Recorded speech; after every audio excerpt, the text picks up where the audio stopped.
Thank you. I just wanted to comment that Brandy brought to my attention that my voice was trailing off there towards the end of our first session. So I apologize. By nature, I'm a soft-spoken individual, so to speak loudly, for an extended period of time is sometimes a challenge for me. So I appreciate you folks speaking up and bringing that to my attention. So hopefully this is some better volume, and I'll proceed forward.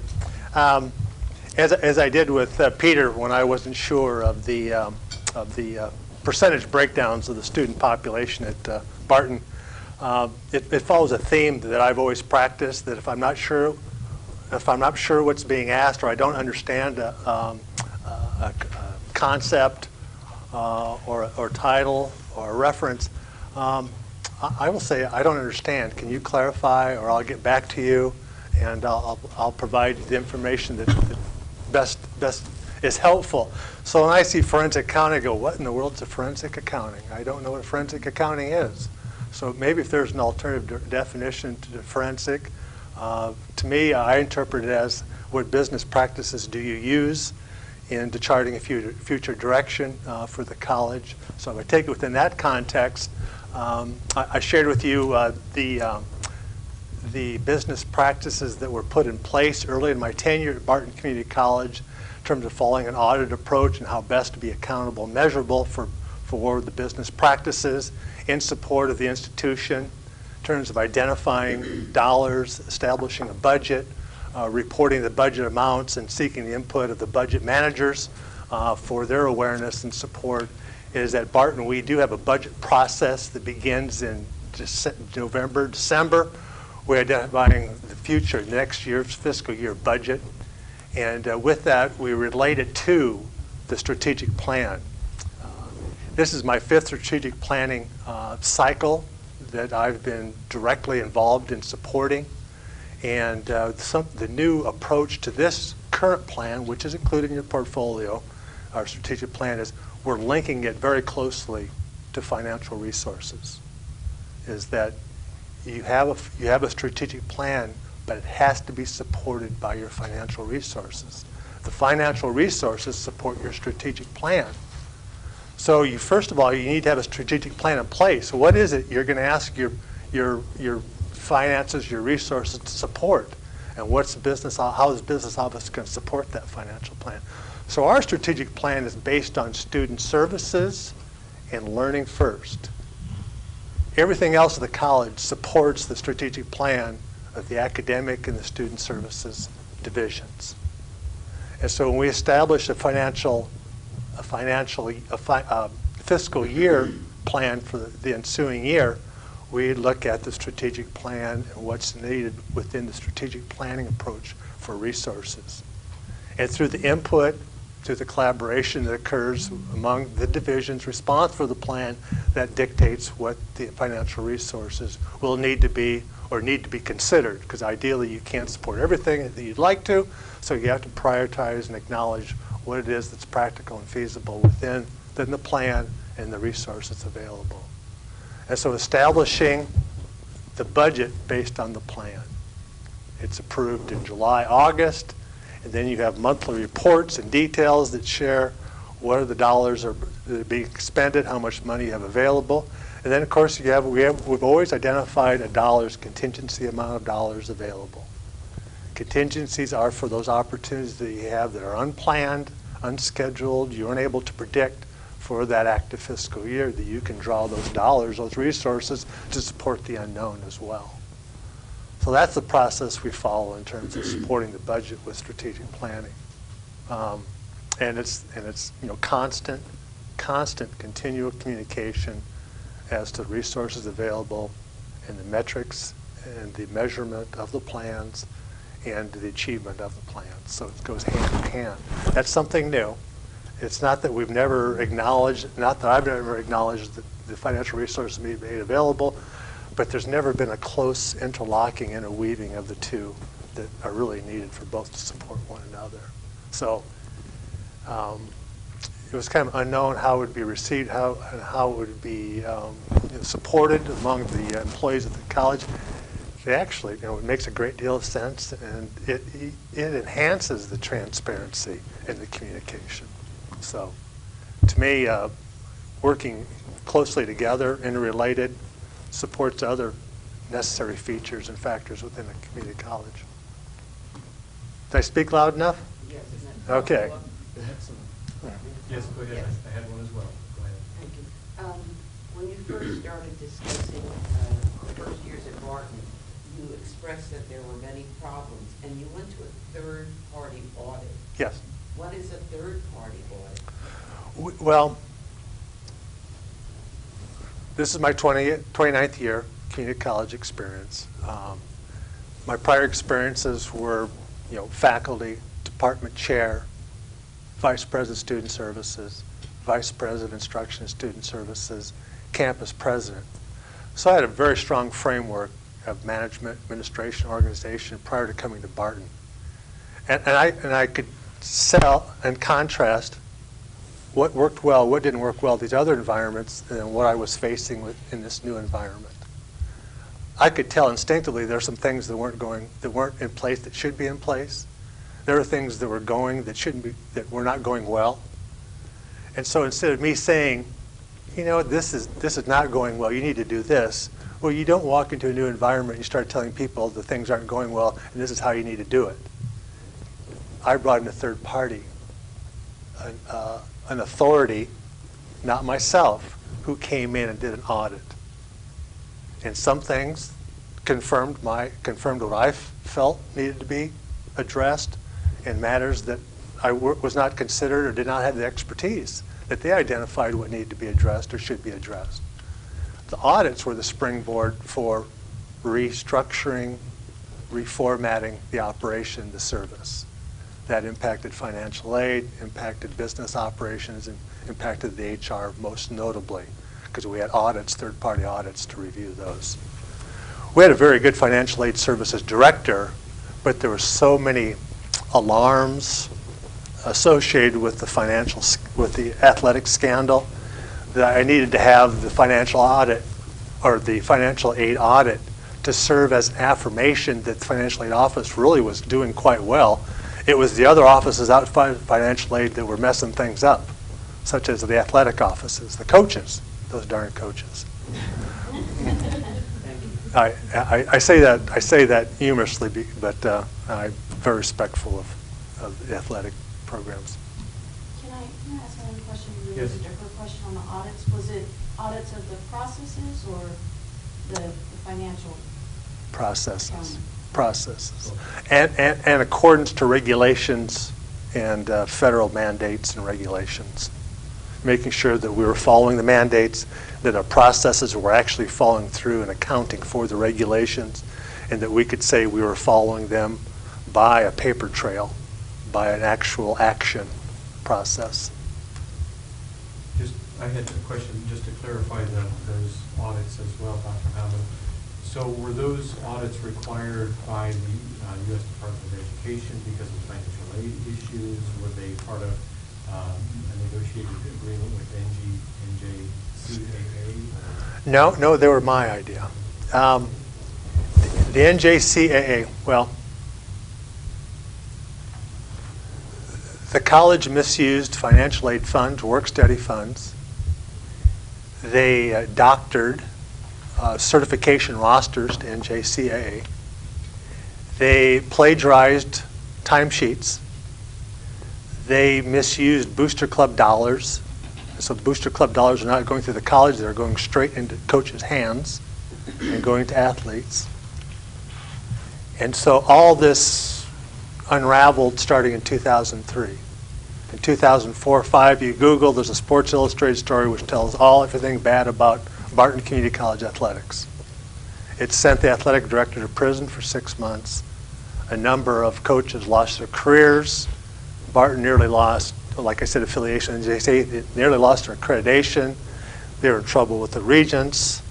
They're in trouble with our local taxing groups.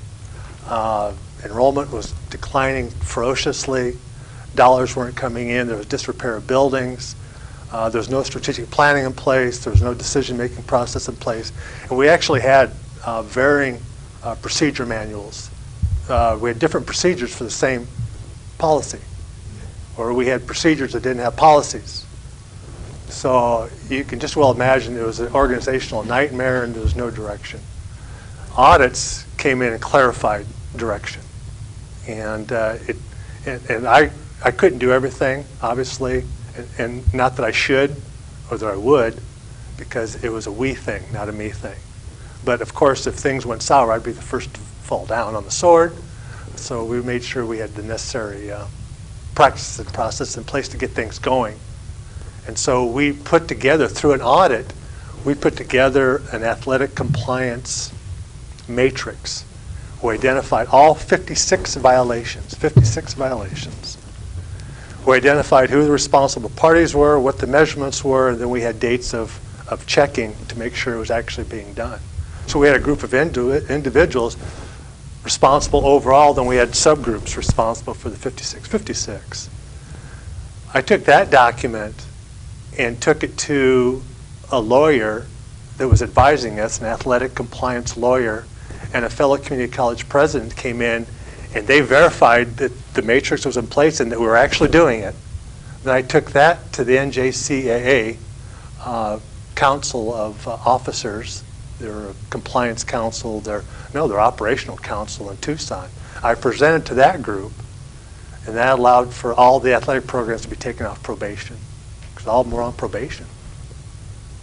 And so then, by taking us off probation, then we could able to start recruiting individuals for all the teams.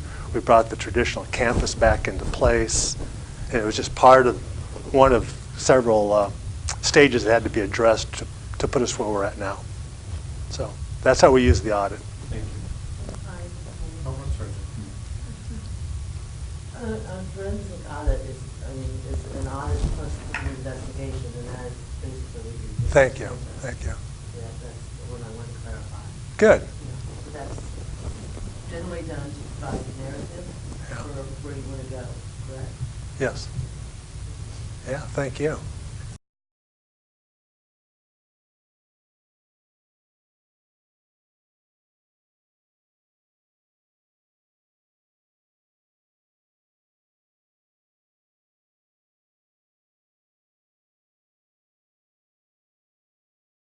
In the portfolio, you'll see a green matrix that talks about, that addresses the degrees and certificate programs that have been put in place since 2006, 2007. The college was wandering in terms of identifying applicable and up-to-date training programs that captured the essence of workforce training needs of our community businesses. So we established the overall reaching advisory group, and then they advised us on how to proceed and what the needs were. And so with that founding convention, we then identified this is how the college is going to move forward, and have identified advisory groups, advisory committees for each advisory group. We were going to do an EMSI study, which CAC utilizes EMSI services as well. They would give us the information to determine what the workforce training needs were in western Kansas. So we used data to identify appropriate training programs for us to evaluate and assess for applicability, implementation. And then we started developing programs. And we started eliminating programs.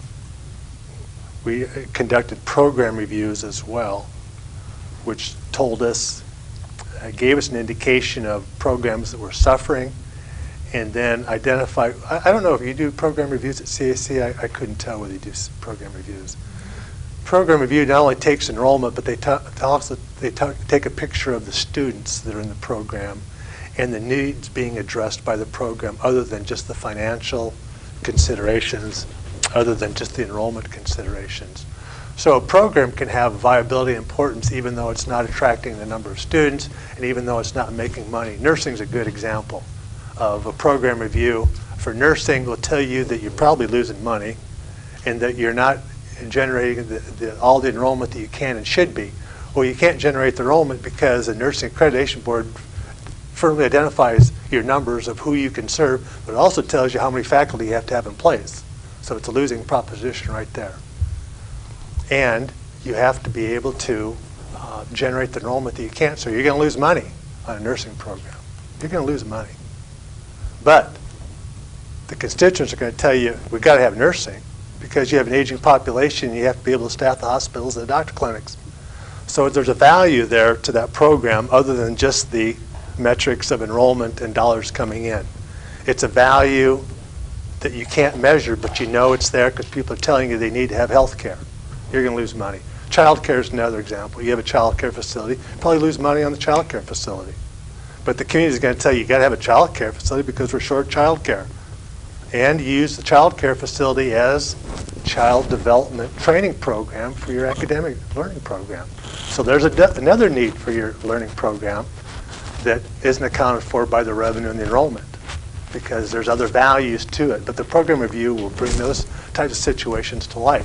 Program review also tells you that based on all those considerations, where you got a program that needs to go by the wayside, de-emphasize, scaled back, or grow it further and put more money into it. So those are the value of program reviews. So through that, I'm wondering here, I'm going to go back to the question. Okay. So then the matrix then for the developing of programs, you see we have 40 programs that were developed, and that's really been the impetus of our growth in the vocational training programs as to where we're at now versus where we were at 10 years ago. And again, I want to emphasize that those partnerships bring resources to the institution.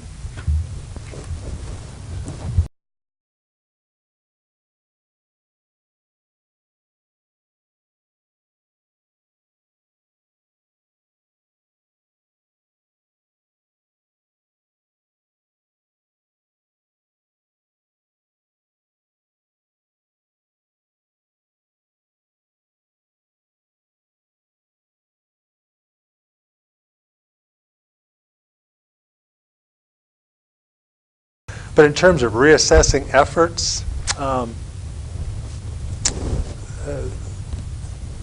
I support the Board of Trustees in having 2 retreats every year, 2 retreats.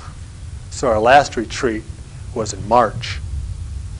And so retreat is an opportunity for the trustees to really focus in on some core issues, core circumstances that are challenging or present opportunity or present opportunity to the college.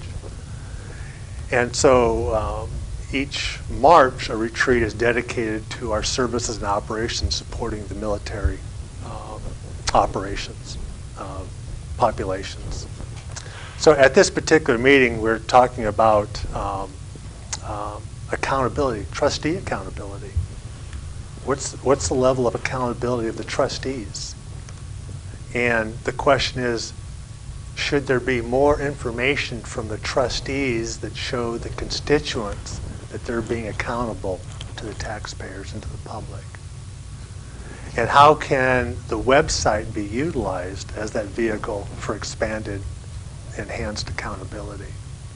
And so now at the study session for April next week, the topic on there is going to be the trustees talking about enhanced accountability through the website. And I don't know where that direct discussion is going to go because the trustee is the one that brought it up that they wanted to have it. And so if it's all about accountability and communication with the constituents, then I'm all for it. And I think it's a good direction, not knowing what direction it's going to entail. But that's a way, that's an example of how we reassess the governing board's role. What's the other one? You said 2 a year. The other one, it's at our traditional Barton County campus, which focuses in on our legislated 7-county area, regional, western Kansas. And so they might take a trip to a corrections facility. They might meet with school district superintendents. They might meet with a taxing group. They might meet with a particular industry. Every month, as I said, we have a study session and a board meeting session. Every other month, we make sure the trustees have linkage with the constituency. Linkage. That means they're actually engaging with the legislative group representing our 7-county area, and that they're hearing what the legislators have to say, and they're promoting and advocating on behalf of the college with that group. And so there's dialogue.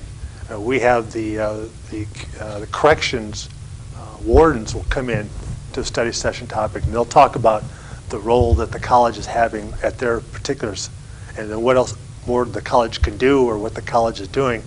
It provides an assurance to the trustees that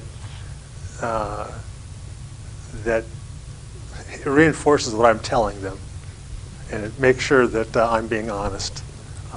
So it's a good framework of assessing and double checking.